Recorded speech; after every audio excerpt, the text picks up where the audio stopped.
Zorf. Merci Madame la Présidente. Je voulais juste contre-argumenter l'intervention de mon collègue Sylvain Pabouty. On débat. Et je pense qu'on est parti du mauvais pied. Je pense qu'il faut qu'on s'appuie sur des arguments. M. Pabouty dit on est les défenseurs des lobbies. Mais non, il faut écouter ce qu'on dit, parce que ce qu'on dit, des fois, c'est vraiment ce qu'on défend et ce qu'on croit. Vous dites à chaque fois, c'est Madame qui disait ça, je ne me rappelle plus, qu'on dépose des motions préjudicielles à chaque fois.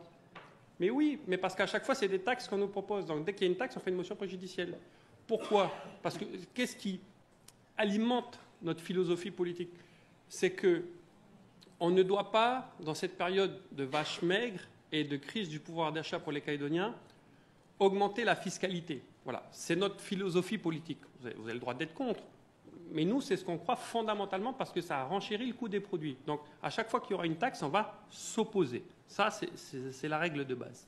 Ensuite, on a déjà expliqué que, et je vous demande quand même de m'écouter, on est quand même d'accord que les boissons sucrées sont taxées plus que toutes les autres boissons dans notre pays.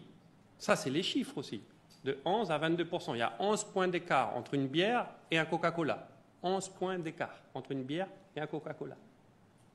C'est comme une taxe. Bon. Est-ce que la taxe va renchérir le coût de la vie? Oui, M. Pabouty dit la vie est déjà chère. Ben, du coup, il ne faut pas la renchérir. Si la vie est déjà chère, il faut essayer de lutter contre. Donc, une fois qu'on a mis la fiscalité en place, une fois qu'on a compris qu'on fallait qu'on lutte contre le sucre, tout ce qui nous reste à faire, comme l'a très bien dit M. Sacco, vous ne pouvez pas voter cette loi parce que ça va à l'encontre de ce que vous avez dit.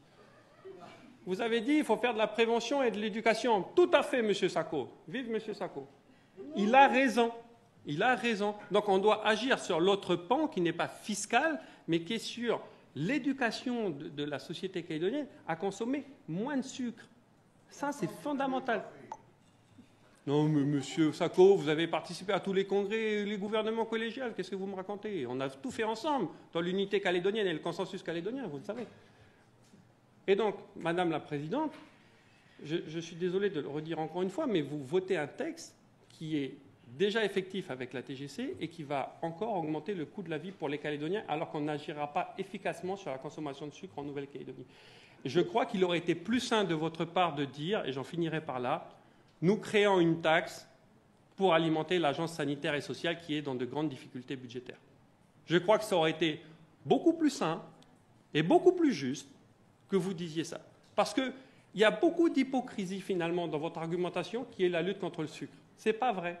C'est pas vrai. Vous allez chercher de l'argent pour boucher les trous de la SS, c'est tout, pas pour lutter contre la consommation de sucre. Voilà.